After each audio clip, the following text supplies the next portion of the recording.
Bismillahirrahmanirrahim. Assalamualaikum warahmatullahi wabarakatuh. Alhamdulillah wa syukrillah la haula wa la quwata illa billahil aliyyil azim. Rabbi israhli wa yassir li amri wa hlul 'uqdatam min lisani yafqahu qawli. Sahabat pemuda Ikatan Cendekiawan Muslim Indonesia Sulawesi Selatan, dimanapun kita berada, kita berjumpa lagi pada serial program podcast Inspirasi Ramadan It's Me yang dilaksanakan oleh pemuda It's Me Sulsel, yang merupakan suatu bagian dari program Ramadan di mana kita mengisi sambil berdiskusi sekaitan dengan berbagai macam topik, isu-isu sosial, politik, ekonomi, lingkungan yang tentunya kita harapkan dapat memberikan hasanah pengetahuan, perspektif yang baru untuk kita mendapatkan pencerahan di dalamnya. Pada serial kali ini kita akan berdiskusi bersama seorang sosiolog dari Universitas Hasanuddin. Beliau juga sekaligus sebagai majelis pakar pemuda It's Me Sulsel. Sebelum itu, saya sebagai host Nur Rizwandi Marsuki akan mendampingi beliau dan kita akan membahas seputar isu-isu aktual di bulan suci Ramadan ini. Hari ini kita akan membahas sebuah fenomena yang selalu terlihat di setiap tahunnya, yakni sekaitan dengan, kita bahasakan dengan konsep komodifikasi Ramadan, bagaimana momen spiritual ini berubah menjadi ajang konsumsi dan komersialisasi sebesar-besarnya. Ini kita bisa lihat fakta di pusat-pusat perbelanjaan, justru ada yang berani banting harga dengan menjanjikan diskon yang besar-besaran, sehingga inilah yang seakan menjadi tantangan yang luar biasa bagi umat Islam. Selain harus menahan dahaga dan lapar, juga harus mampu menahan dari gempuran dari berbagai macam promo-promo dari pusat perbelanjaan, baik itu makanan, fashion, dan berbagai macam. Maka untuk diskusi hari ini kita akan akan mengulas sekaitan dengan topik ini bersama narasumber kita hari ini. Selamat sore, Pak. Sore. Alhamdulillah. Sehat, Pak? Alhamdulillah. Alhamdulillah. Mudah-mudahan puasanya lancar dan insyaallah momen ini kita jadikan sebagai proses untuk mencerahkan para penonton kita. Insyaallah. Baik, Pak, saya persilakan sekaitan dengan fenomena tersebut, kira-kira dari kita memandang dari lensa kacamata sosiologi, bagaimana kita melihat fenomena war takjil, diskon besar-besaran, dan kaitannya dengan proses spiritualis kita di bulan suci ini. Ya, baik. Assalamualaikum warahmatullahi wabarakatuh. Tentang pertanyaan itu sebenarnya dari satu sisi dianggap suatu kewajaran, karena ini euforia orang untuk mencari keuntungan. Jadi hampir semua lapisan masyarakat, termasuk hampir semua agama, berpikir bagaimana memanfaatkan bulan suci Ramadan ini untuk mendapatkan keuntungan. Ada yang dapat keuntungan ekonomi, ada yang dapat keuntungan religius dalam hal ini untuk ibadah. Nah, euforia itu menyambutnya itu sebenarnya macam-macam cara untuk mengantisipasi datangnya bulan suci Ramadan. Jadi tanpa kita sadari, dari segi ekonomi, semua orang yang melihat kesempatan ini sebagai suatu momentum yang baik untuk meraup keuntungan. Hanya memang begitu masalahnya adalah ketika jamaah itu di awal-awal, ya sebagaimana sudah disinyalir, ya sering di awal-awal Ramadan banyak jamaah, masjid full, tapi semakin ke tengah mendekati akhir Lailatul Qadar. Ramadan ya malah berpindah ya. Tetap saja pakaiannya pakaian muslimah Islam ya, tapi jamaah ditinggalkan ya, masjid musala ditinggalkan ke ke ya tempat-tempat perbelanjaan, apalagi yang ada diskon-diskon ya, termasuk di mall. Nah, konsep komodifikasi sesungguhnya itu bagaimana kan komodifikasi itu kan konsep yang seharusnya bukan seharusnya sebelumnya tidak produktif ya, dari segi ekonomi menjadi produktif. Yang tidak punya nilai ekonomi menjadi punya nilai ekonomi. Yang seharusnya ini di bulan suci Ramadan karena orang beribadah, maka sebenarnya memang banyak yang bisa kita dapatkan dari orang-orang yang mau beramal. Yang mau beramal di sini dapat kesempatan membagikan, kan berbagi. Sebenarnya konsep berbagi itu ada di bulan Ramadan. Membagikan sesuatu pada orang lain. Nah, dibungkus dari diskon-diskon itu seolah-olah membagikan sesuatu itu tapi diikuti dengan nominal, sekalipun dengan diskon yang tinggi. Tapi kalau itu diakumulasi, maka keuntungan besar-besaran secara ekonomi juga menjadi yang tadinya tidak terlalu tinggi nilai jualnya, nilai harganya, maka pada kesempatan ini dia akan dapat keuntungan yang besar. Keuntungan yang besar sehingga kalau jamaah yang dimaksud ya kaum muslim-muslimat ya, yang seharusnya total yang khusyuk ibadah, optimalkan ibadahnya di masjid musala ya, memanfaatkan 30 hari ya, menjadi tergerus sebagaimana yang kita sudah sinyal karena teralih dia punya teralih dia punya perhatian, beralih dia punya motif ya, hanya keuntungannya dia dapat momentum saja. Ada bulan suci Ramadan tetapi keuntungan ekonomi yang dikejar. Keuntungan ekonomi itu ya, apalagi kalau sudah dinyatakan ini cuma ada di bulan suci Ramadan, maka hampir semua berupaya yang punya motif ekonomi ya, dia akan berkumpul di satu tempat.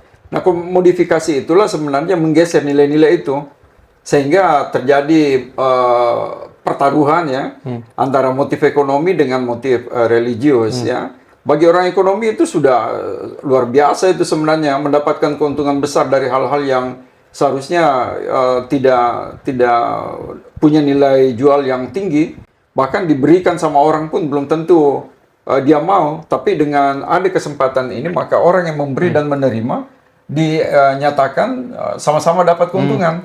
Padahal sebenarnya memberi dan menerima dalam konsep transaksi ya, ekonomi itu yang menggoda jamaah untuk tinggalkan masjid. Nah, itulah biasa di minggu-minggu kedua, ketiga sudah mulai berkurang. Karena biasanya di minggu-minggu kedua, ketiga bahkan puncaknya menjelang takbir, malam takbir.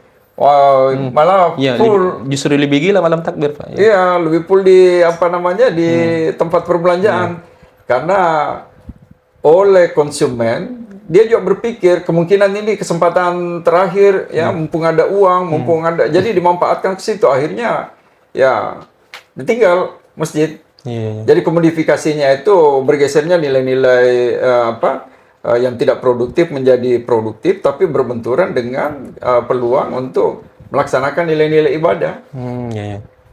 Sekaitan dengan persoalan fenomena ya tergerusnya jamaah kita di masjid, kemudian sebagian ya disinyalir diambil alih oleh pusat-pusat perbelanjaan.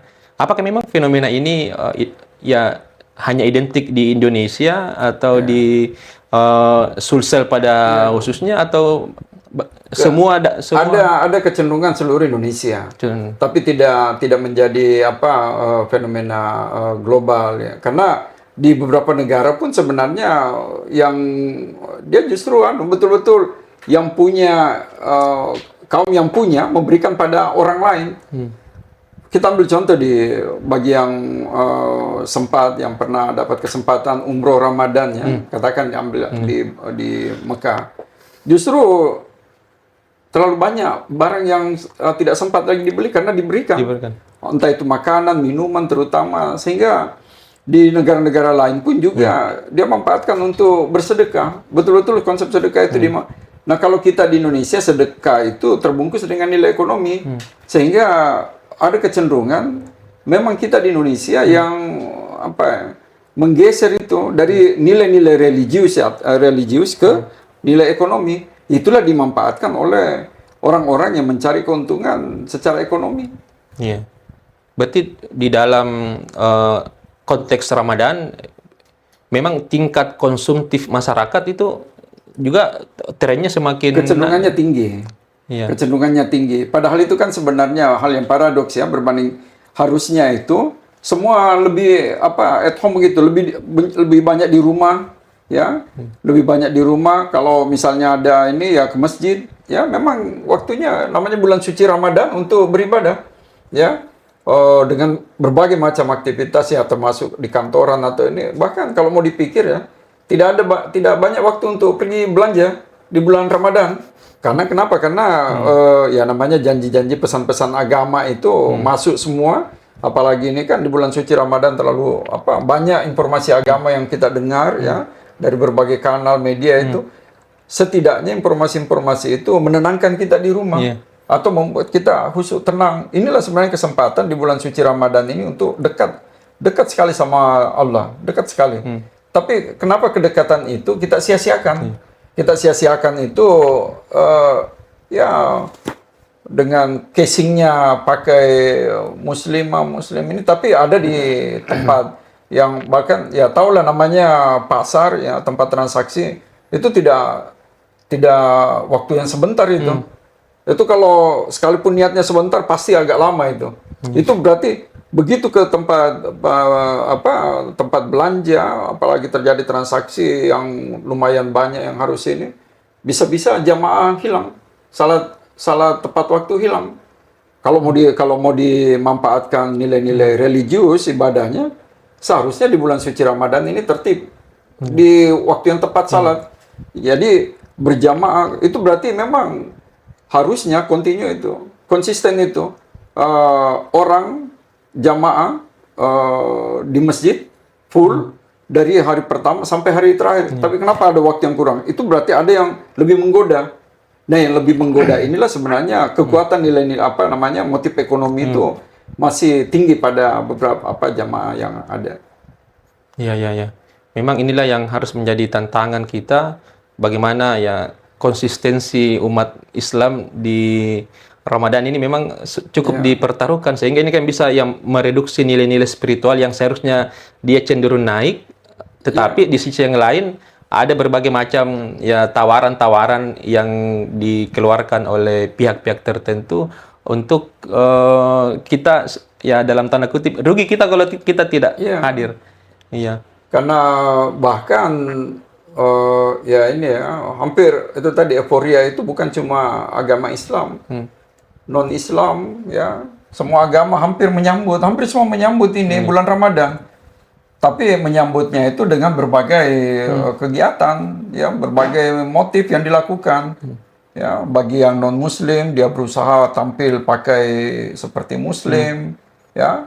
Kemudian yang kita perlu memang diteliti itu apakah betul orang-orang yang bergeser ke mall, tempat-tempat perbelanjaan yang dimaksud itu memang dominan muslim atau muslimah, atau mungkin kalau misalnya itu terbukti berarti semakin prihatin kita. Jangan sampai di bulan Ramadan ini non muslimnya istirahat ya, dia betul menghormati Ramadannya Islam, tapi yang Islamnya yang malah sia-siakan.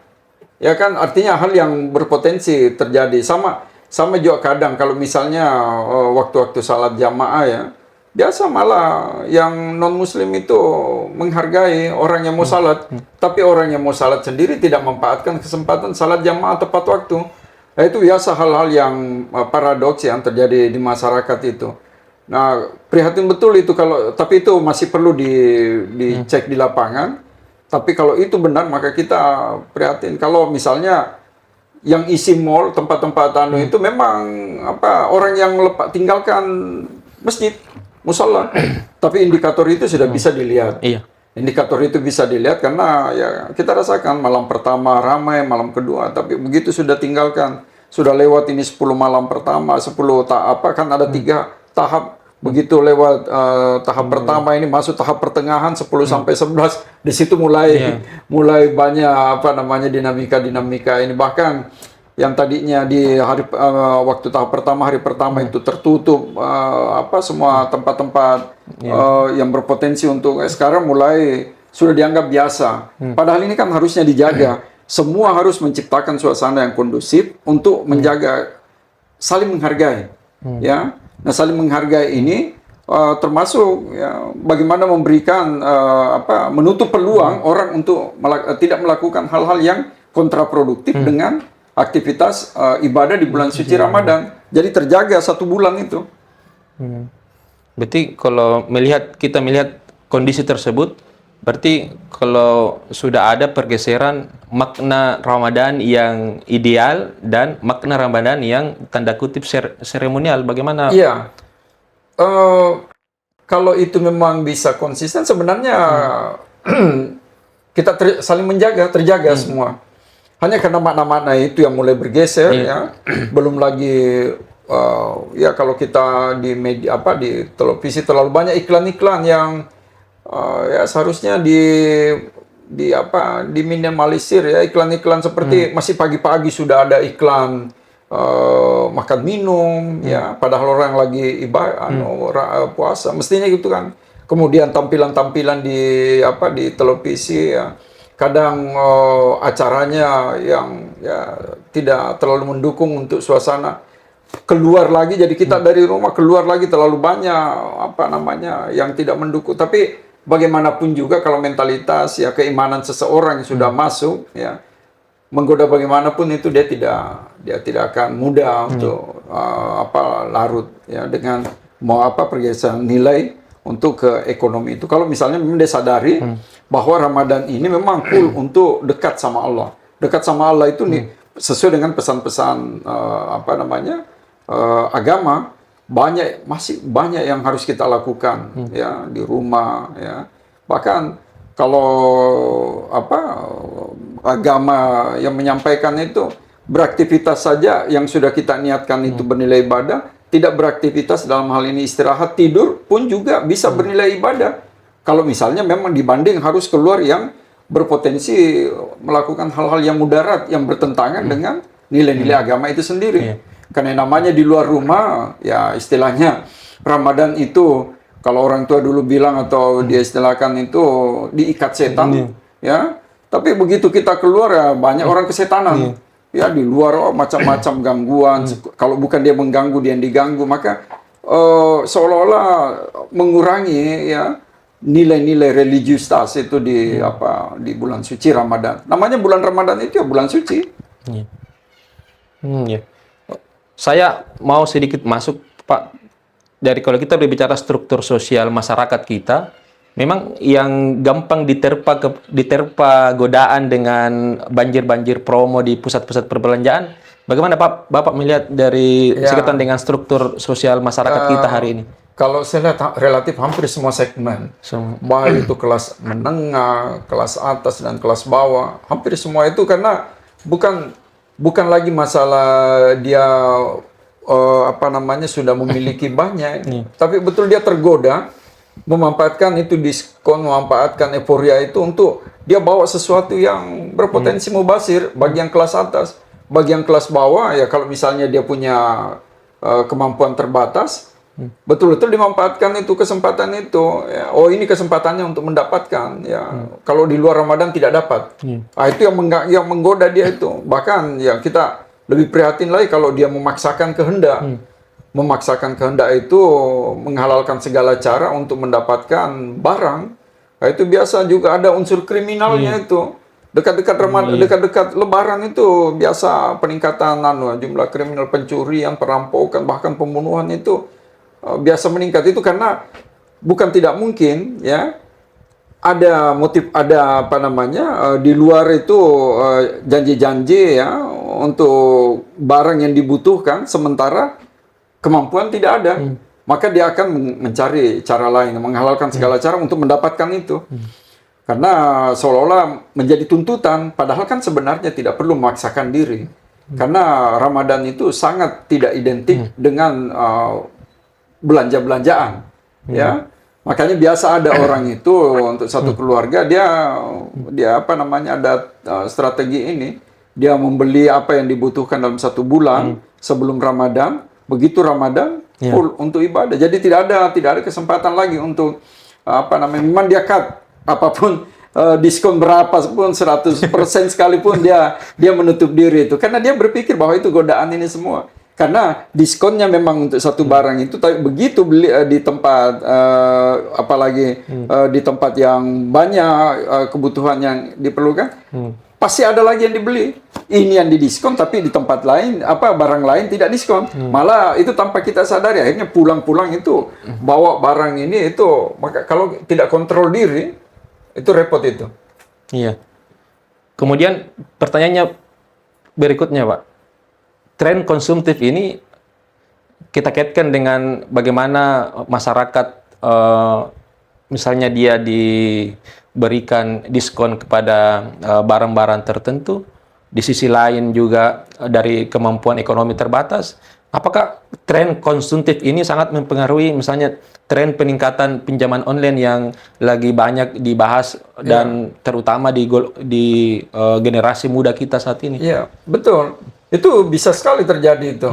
Kenapa? Karena yang namanya hasrat untuk memiliki itu, ya, namanya kalau sebenarnya kan di bulan Ramadan ini cobaannya bagi orang yang gaya hidupnya konsumtif, itu keinginan dijadikan kebutuhan. Ya, padahal itu sebenarnya belum sampai pada tingkat kebutuhan, hanya sebatas keinginan. Keinginan itu hal yang masih bisa ditekan, ditahan. Tapi begitu dia geser menjadi satu kebutuhan, maka termasuk tadi itu semua cara bisa, apalagi kalau misalnya ini ada cara mudah dengan online. Begitu ada kemudian akhirnya nanti akumulasi berpotensi jadi masalah. Kembali itu sebenarnya kemampuan menahan diri itu untuk dari segi apa namanya aspek agama ya yang Islam itu dari berbagai hal. Jadi sebenarnya puasa di bulan suci Ramadan itu bukan cuma sebatas menahan haus, lapar, dahaga ini, tapi itu menahan diri sesuai dengan kemampuan ya. Karena memang harus disampaikan betul ke masyarakat bahwa tidak identik itu bulan Ramadan dengan belanja-belanjaan itu. Karena kalau itu kebutuhan, maka kebutuhan yang mendesak secara religiusitas itu adalah sebenarnya ibadah itu sendiri. Banyak sekali yang bisa kita lakukan dalam apa namanya di bulan suci Ramadan. Karena itu tadi kapan kita geser, maka banyak semakin jauh kita menggeser ini dari nilai-nilai religiusitas ke kebutuhan ekonomi yang sebenarnya bukan kebutuhan, kecuali dia hanya sebatas keinginan, maka akan larut itu terus itu. Bukan cuma dirinya saja, bisa mempengaruhi orang, bisa mempengaruhi teman. Akhirnya style, gaya hidupnya orang ini bisa jadi harusnya lebih banyak di masjid, di musala, atau minimal di rumah kalau tidak ini untuk beribadah. Malah ke tempat-tempat ke tempat umum yang menghabiskan waktu ya kegiatan hal-hal yang mubazir. Kenapa mubazir? Karena ya mungkin ya namanya kalau sudah ketemu di tempat umum kemudian tidak ini akan ada muncul ghibah, akan muncul cerita macam-macam itu gampang sekali menggoda itu. Kalau sudah sudah ketemu kemudian ada karena di tempat-tempat tertentu, katakan tempat ngobrol saja di luar ini ya, di public space itu ya, ada juga orang yang mendatangi ini ada ya macam-macam ditawarkan, ada rumah, mobil, ada produk-produk ini. Jadi bukan kita, jadi transaksional itu bukan cuma kita datang di mana di tempat perbelanjaan yang besar, ya kita diam-diam saja, tapi ini didatangi, ya bahkan kita di rumah saja kalau berdiam diri bukan tidak mungkin ada yang datang menawarkan sesuatu. Ini kan sebenarnya belum lagi kalau dia, oh ini bapak ibu sangat pantas memiliki, dan itu mereka punya skill itu untuk menggoda orang, ya. Jadi tidak bisa juga disalahkan mereka cari uang, ya. Semua orang berusaha, oh ini momentumnya orang beribadah, kapan saya tawarkan, dan dia belanja, kemudian masuk informasi agama bahwa belanja itu ibadah, maka dia geser itu, ya, laku dia punya barang, kemudian dia ini, karena itu kan transaksional seperti itu dalam pendekatan ekonomi dianggap satu yang wajar. Artinya bagaimana produknya itu bisa laku di momen kapan? Momennya ini. Nah kita orang Islam itu harusnya menahan diri di situ. Tidak mudah. Kita tidak dalam posisi menyalahkan orang yang menjual produk. Karena itu memang dia upayakan. Itu memang trik. Dia memang punya strategi. Kalau dia tidak datang ini konsumen, maka kita yang datangi. Kan itu satu kewajaran. Tapi kalau kita sebenarnya betul istilahnya istiqomah.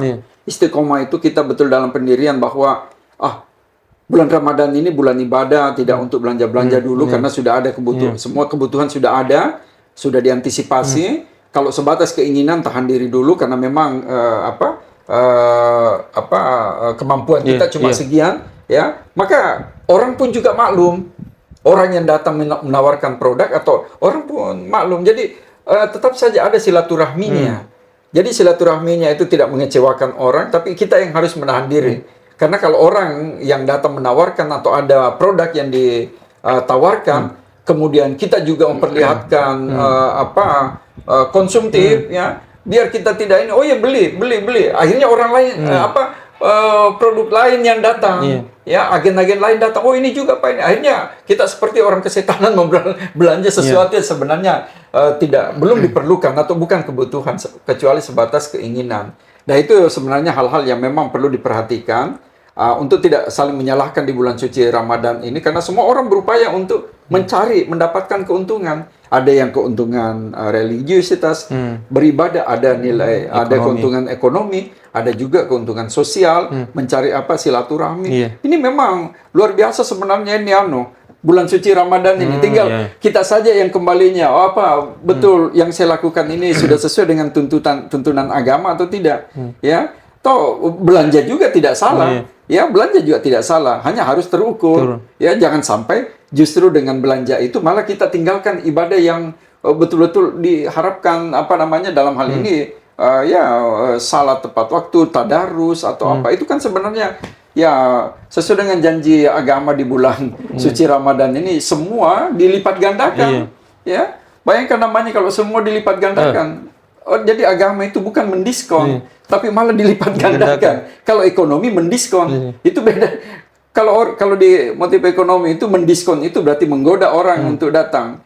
Tapi kalau di agama ini dilipat gandakan, dan itu memang janji Allah itu dilipat apapun yang kita lakukan. Bahkan ya di sini dinyatakan pesan agama yang sunnah-sunnah saja ini nilainya seperti wajib, berkelipatan.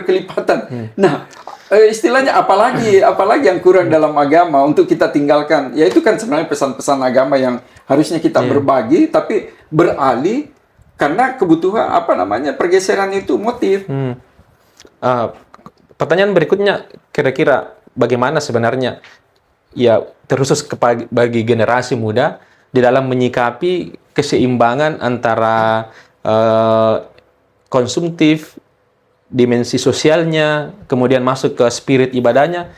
Bagaimana kita menyikapi tentang bagaimana terpaan komodifikasi Ramadan, apa-apa semua dibumbui oleh nuansa-nuansa Ramadan, tahun misalnya Idul Fitri, mobil baru, dan sebagainya. Bagaimana sikap masyarakat harus menyikapi terkhusus bagi generasi muda kita saat ini? Ya, kalau kita bicara segmen yang generasi muda kan ada generasi tua. Dalam hal ini orang tuanya, ada panutan, kakaknya apa ini kan. Jadi ya kembali lagi kalau biasa kita soroti generasi muda, yang generasi muda juga bilang ya generasi tua dong yang harus memberikan contoh, ya kan. Jadi kalau misalnya itu yang dikhawatirkan, jangan-jangan juga generasi muda ini malah dapat teladan dari orang tuanya. Jadi tapi terlepas dari itu, kalau memang betul potensi itu besar sekali di generasi muda. Kenapa? Karena generasi muda ruang lingkupnya relatif lebih besar dalam pergaulan. Yang kalau tidak dikontrol oleh orang tua, itu bisa lepas. Maksudnya lepas itu mereka mencari sesuatu sesuai dengan apa yang dia harapkan. Kemudian kalau dia tidak dapat di rumah, maka dia dapat dari temannya. Kalau perlu dia ikut numpang bergaya style itu orang temannya dia tuangkan model-model imitasi ya. Dia yang manfaatkan tapi sesungguhnya bukan dia yang punya. Kalau begitu sebenarnya yang generasi muda ini memang perlu diedukasi. Ini apa namanya? Ramadan itu kayak pesantren. Pesantren, Pesantren, madrasah. Iya, madrasah. Madrasah tempatnya untuk ini, dan itu bukan cuma semua baik orang tua generasi ini, bahkan untuk saling mengingatkan ya, karena disinilah sebenarnya tempatnya kita melatih diri ya, sehingga yang dikhawatirkan dari generasi muda itu kalau dia beraktivitas yang dianggap biasa sesuatu hal yang negatif. Misalnya masih biasa lakukan generasi muda itu pergi menjelang salat subuh dengan alasan ke masjid, tapi ternyata ketemu dengan temannya asik cerita, kemudian pergi jalan tidak masuk di masjid, pulang dari masjid tetap pakaiannya ini malah pergi ngebut kiri kanan balap liar, atau itu kan sebenarnya hal yang tidak ini kan, tapi yang berkaitan dengan konteks konsumtif ini itu potensinya besar sekali. Kenapa? Kalau misalnya si generasi muda ini melihat sesuatu itu dengan mudah dia dapatkan, ya, akhirnya kembali lagi, ya, ini jangan sampai dia pun juga berpikir, bahwa ini momentum Ramadan semua yang dibeli nilai ibadahnya tinggi, berkah, ya, akhirnya dia membeli sesuatu, ya, yang akhirnya dia paksakan membeli sesuatu ya karena dia jadikan momentum itu. Konsep ibadah menurut yang generasi muda ini berbeda dengan ibadah yang dimaksud. Semua yang dibeli-beli dianggap ibadah. Itu menurut dia. Tapi ini kembali lagi, kita harus yang mengedukasi. Tapi ya orang tua yang memang sudah betul-betul paham seperti apa orientasi agama, orientasi religius dalam beragama di bulan suci Ramadan ini. Karena kalau orang tuanya juga disorientasi, maka potensinya anak-anak juga itu bisa disorientasi, bergeser. Karena banyak juga anak-anak itu ya, ikut, ya. Dia ikut dari orang tuanya. Atau kalau tidak orang tuanya, orang yang dituakan di sekitarnya, yang dia jadikan teladan. Ya. Sehingga memang generasi muda di bulan Ramadan ini sekarang waktunya itu madrasah ya, untuk melatih diri. Tapi itu harus dikawal dari orang-orang yang lebih bijak. Dalam hal ini orang tua itu sendiri. Jangan sampai anak generasi muda ini diarahkan ya sesuai dengan ajaran. Kemudian orang tuanya malah tidak melakukan. Ya, kena ayat itu. Kaburamata. Dalah yang tafkulu malah tafalun. Itu lebih lagi kalau kita menyampaikan, kemudian dia tidak lakukan. Jadi prinsipnya keteladanan. Tidak bisa kita berharap banyak pada generasi muda kalau generasi tua dalam hal ini orang tuanya, orang yang lebih harusnya bijak, tidak memberikan contoh yang baik. Ya, kembali lagi kepada keteladanan. Ya. Kemudian Pak, kalau kita melihat fenomena yang memang dari setiap tahun merupakan fenomena tahunan di dalam bulan suci Ramadan ini, apakah ini juga menjadi bagian bahwa tren masyarakat konsumsi juga semakin kalau kan kita lihat seharusnya kan belanja online kan sudah ada pilihan, tetapi kalau kita lihat kita sudah pantau beberapa pusat perbelanjaan menjelang buka puasa, insyaallah membeludak. Ya. Apakah tren dari online ke pusat perbelanjaan ini ditambah dengan baru-baru launching pembukaan misalnya salah satu pusat perbelanjaan membuka musola baru, apakah ini menjadi bagian dari yang menarik orang sehingga dalam tanda kutip suatu ada arena di dalamnya sudah ada tempat ibadahnya, perbelanjaannya untuk kebutuhan sehari-harinya. Ya, itu tadi yang saya sampaikan. Bulan suci Ramadan ini sebenarnya banyak yang memberi apresiasi, bukan cuma Islam. Ya, kalau tadi yang disampaikan itu tempat fasilitas ibadah itu kan bukan orang Islam. Yang fasilitasi itu yang owner ini kan, tapi itu bagian dari apa namanya strategi marketing ya bagi orang penjual menyiapkan fasilitas, karena orang akan berpikir kalau pengusaha dia memang berpikir memang bukan untuk tinggalkan dulu untuk lepasan produk ini, janjikan satu destinasi yang baik, maka orang akan ke situ. Begitu dia ke tempat yang dimaksud ya, tempat destinasi yang dimaksud yang memang membuat dia penasaran ya, begitu dia akan keluar, dia akan lewati beberapa tenan-tenan namanya, akhirnya yang tadinya tidak rencana, namanya orang kalau ke pasar ya, sekalipun itu pasar tradisional, namanya pasar itu godaannya besar itu untuk apalagi kalau sudah ada kartu isinya ada uang, ada ini, seolah-olah apa yang melintas itu mau dibeli, padahal yang tidak direncanakan ya. Jadi itu strategi marketing juga itu, untuk bagaimana orang menggoda, mengajak orang untuk datang melihat barang dari tidak mau menjadi mau. Itu kan sebenarnya keberhasilan dari pengusaha itu untuk merubah ya orang dari tidak menjadi konsumtif.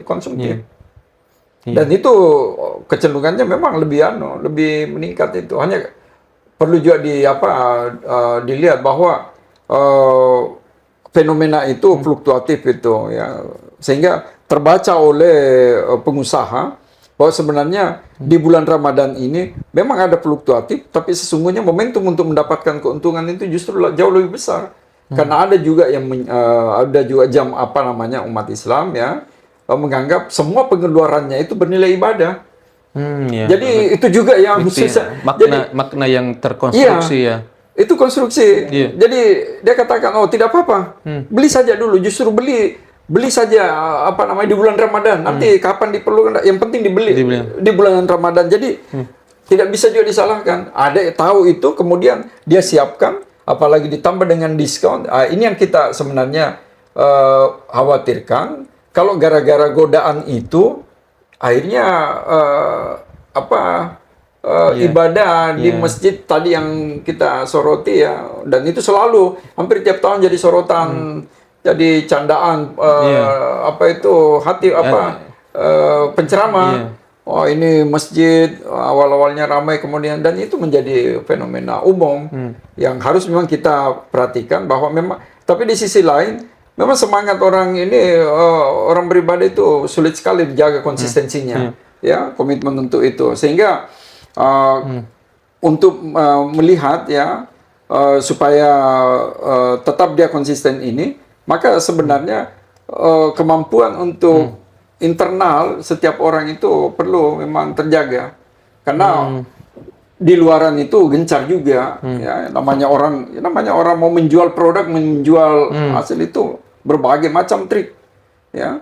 Kita saja ini yang harus juga punya kemampuan untuk bagaimana menciptakan ya, menjaga, menahan diri ya itu.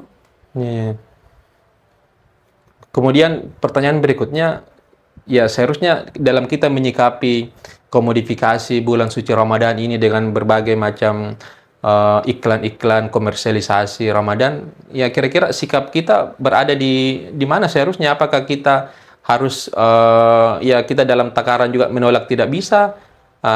Kira-kira bagaimana kita ya dalam tanda kutip menghindari berbagai macam komodifikasi yang terjadi? Ya, pada dasarnya kan informasi yang harus masuk di kita itu bahwa kita maklumi orang semua berusaha untuk mencari keuntungan, sehingga kalau ada iklan apapun itu kita didatangi saja, itu kan macam-macam model iklan, ada lewat televisi, ada lewat media sosial, ada lewat macam di genggaman, lewat handphone, masuk semua. Tetap saja kita proteksi internal.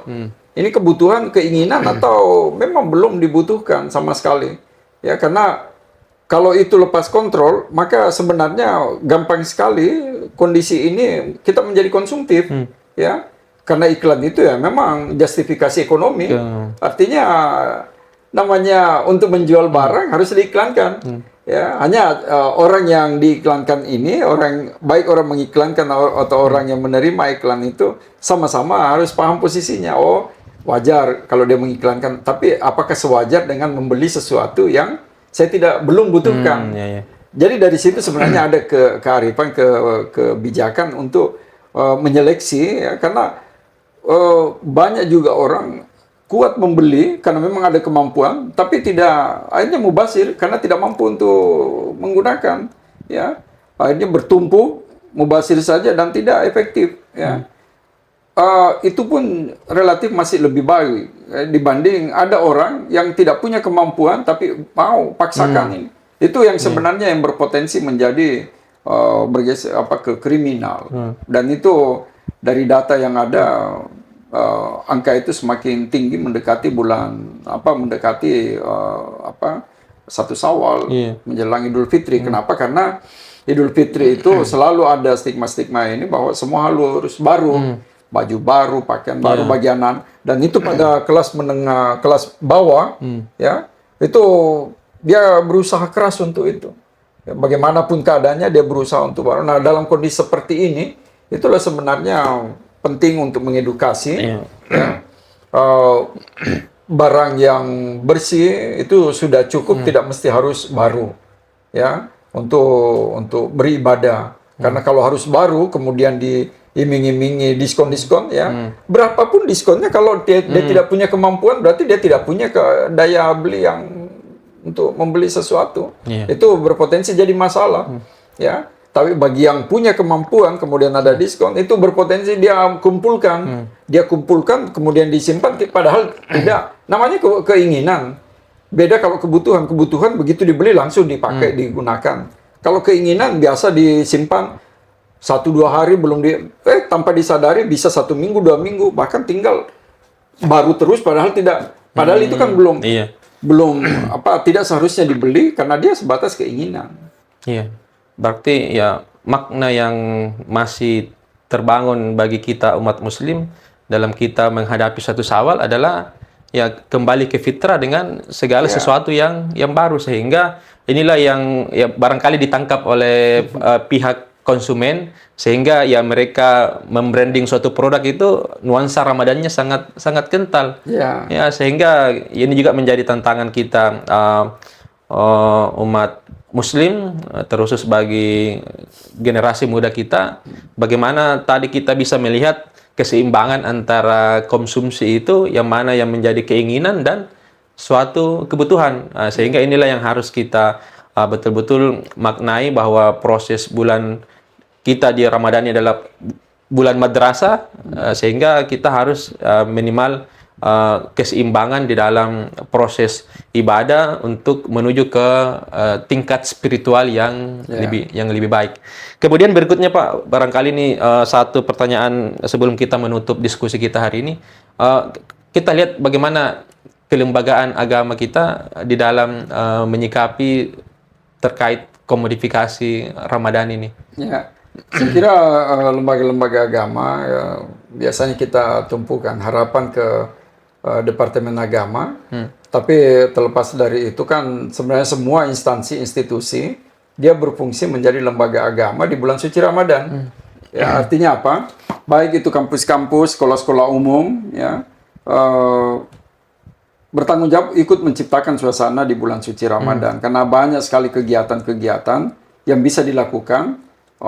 Ya, lomba-lomba di bulan suci Ramadan itu tidak semata-mata lewat Departemen Agama. Artinya semua euforia ini harusnya disambut dengan sukacita sebagai suatu, yaitu tadi sebagai suatu madrasah, ya, tempat, karena semua kita latihan ini. Orang yang sudah berpuluh tahun sekalipun ini kan aktivitas rutin, siklus berulang ini. Orang yang berpuluh tahun saja umurnya atau berulang-ulang dia masuki bulan suci Ramadan ini tetap saja mengupgrade diri, ya, peningkatan, karena kita tidak tahu ukuran kecuali hanya Allah yang tahu. Jadi beribadah saja optimal kita kembalikan sama Allah nanti, karena intinya kita mau dari tahun ke tahun Ramadan ini peningkatan ketakwaan itu ada. Jadi kalau kita sendiri sebagai hamba ini yang rasakan tidak optimal, pasti juga akan begitu hasilnya. Tapi kalau kita sudah berusaha optimal, kembalikan sama Allah. Artinya lembaga-lembaga agama ini atau sekolah sekalipun, ya tempat bahkan masjid atau rumah, semua sebenarnya itu memfasilitasi untuk informasi keagamaan. Karena poin pentingnya di situ edukasi bahwa kita saling mengingatkan dimanapun kita saling, bahkan kalau perlu di tempat-tempat umum, di tempat public space ini, begitu tiba, contoh saja ya begitu kalau kita kumpul tiba, karena hampir semua ada suara azan, suara ini, kita saling mengingatkan tuh ini. Kan itu sebenarnya saling mengedukasi antar satu dengan yang lain. Ya. Kebayang itu kalau misalnya kita berlima berkumpul, kemudian ada azan, kemudian 4 yang pergi di masjid, 1 yang tinggal, orang akan berpikir pasti non muslim ini, padahal itu Islam. Ya, yang non muslim sendiri itu pasti dia dorong, ingat itu salah. Itu kan sebenarnya tanggung jawab itu secara masif sifatnya menjadi tanggung jawab moral untuk kita semua, karena mengingatkan orang untuk kebaikan itu juga ibadah. Jadi lembaga agama di sini sebenarnya fungsinya fasilitasi saja apa hal-hal yang dibutuhkan oleh masyarakat. Kalau ternyata memang itu berkaitan dengan kelembagaan, maka saya kira regulasi jadi dasarnya itu selalu membackup hal-hal yang memang mendukung ke arah suasana kondusif itu. Misalnya kita sebenarnya berharap kemarin seandainya itu ada upaya untuk mengistirahatkan, meliburkan, ya paling tidak anak SD, SMP di bulan suci Ramadan mungkin. Tapi saya kira pemerintah punya pertimbangan. Sudah ada pertimbangan-pertimbangan ya, karena ya kembali lagi dimanapun kita berkegiatan, mau sekolah, mau ke kampus, mau mengajar, mau kerja, kalau itu ditinggalkan rumah niatkan untuk ibadah, saya kira semua akan bernilai ibadah. Tidak berarti bahwa kita harus tinggal di rumah, kemudian di rumah juga belum tentu ibadah betul. Ya, di kantor atau di kampus, di sekolah itu tidak berarti bahwa tidak beribadah. Ya. Jadi dimanapun sebenarnya kalau niat kita itu sudah nawaitunya kita sudah masuk untuk nilai-nilai keibadahan, maka insya Allah kita selalu melakukan hal-hal yang bermanfaat, yang positif. Iya, saya rasa bagaimana peran institusi keagamaan juga sangat sentral di dalam bagaimana menjaga kondusivitas keberagaman kita. Iya. Oke, baik Pak. Sebagai pertanyaan penutup, kira-kira apa pesan Bapak sebagai seorang sosiolog bagi masyarakat untuk lebih bijak dalam menyikapi sekaitan dengan fenomena komodifikasi Ramadan yang mengarah kepada komersialisasi bulan Ramadan? Ya, saya kadang sampaikan ya bahwa kalau dari pesan agama itu bulan Ramadan diidentikan dengan macam-macam bulan suci, bulan ibadah, Tapi sebagai sosiolog, saya juga bisa katakan mengklaim bahwa bulan Ramadan itu bulan sosiologi. Karena di sosiologi itu betul-betul kita diajarkan untuk bagaimana menjaga hubungan satu dengan yang lain. Interaksi dioptimalkan satu dengan yang lain. Berarti kita care terhadap yang lain. Itu sangat sejalan dengan nilai-nilai keagamaan. Sehingga kalau kita sudah saling interaksi, silaturahmi, itu ditingkatkan lagi hubungan itu.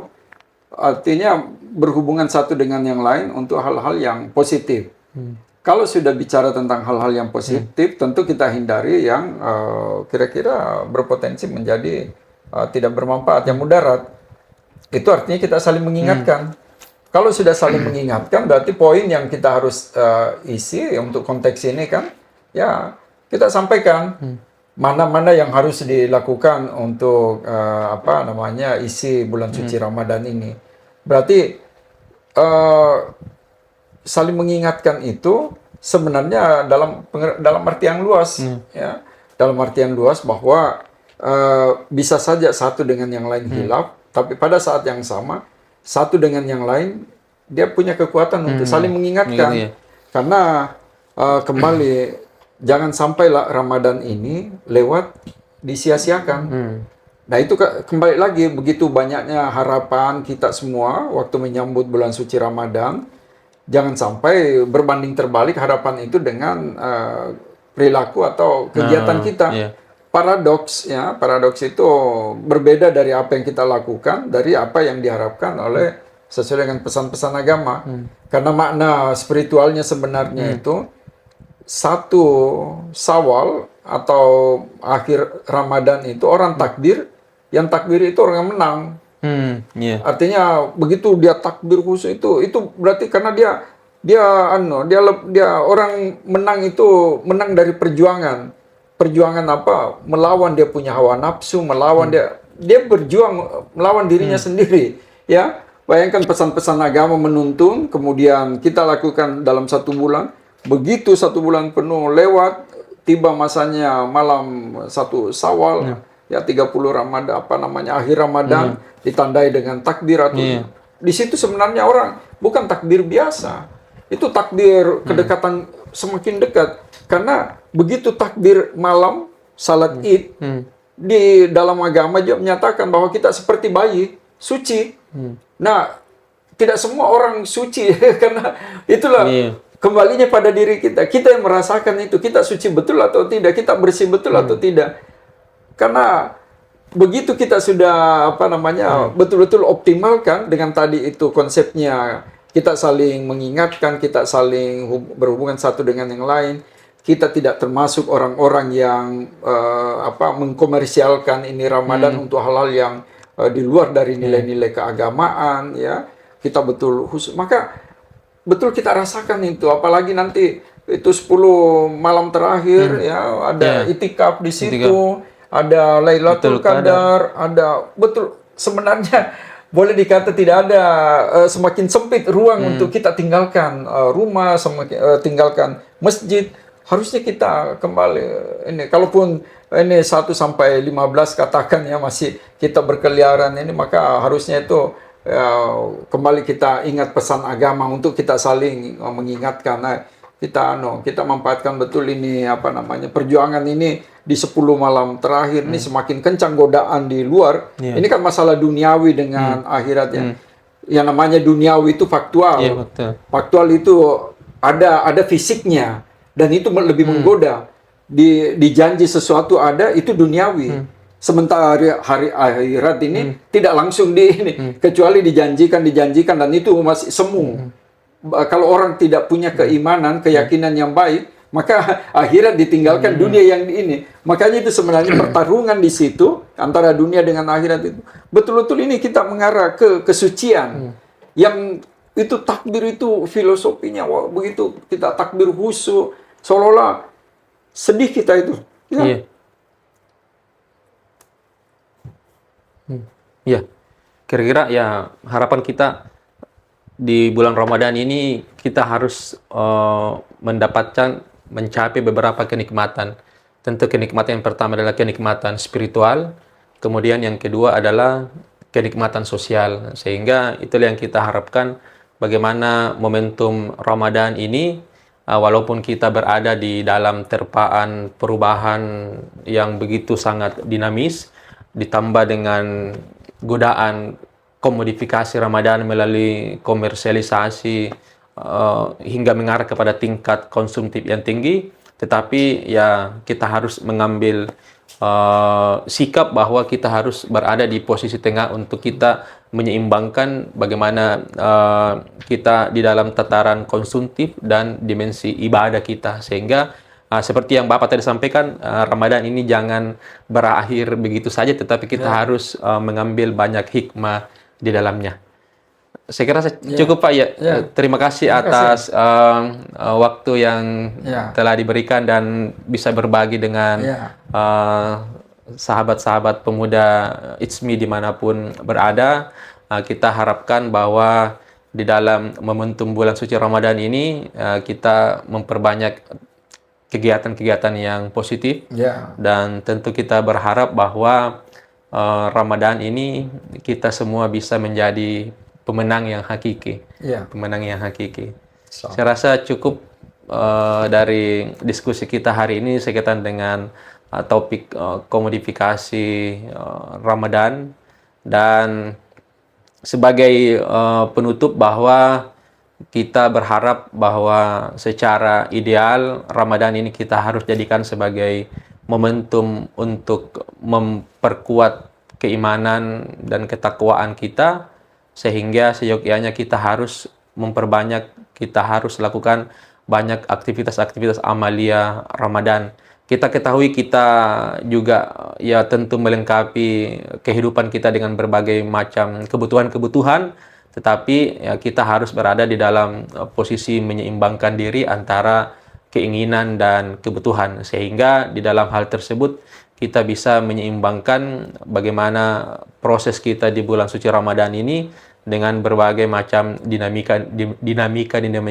iklan-iklan di berbagai macam platform media sosial ataupun di banner-banner di jalan.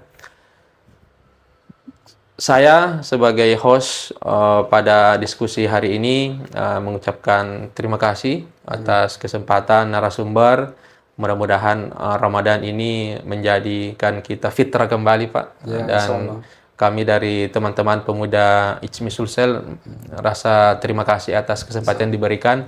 Mudah-mudahan kita berharap program-program dari pemuda ICMI Sulawesi Selatan ini tidak berhenti, dan kita harapkan sebagai ya bagian dari proses sinergi terus berjalan dan terus mempelopori hal-hal kebaikan.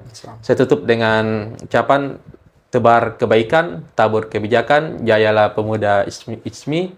Wassalamualaikum warahmatullahi wabarakatuh. Assalam.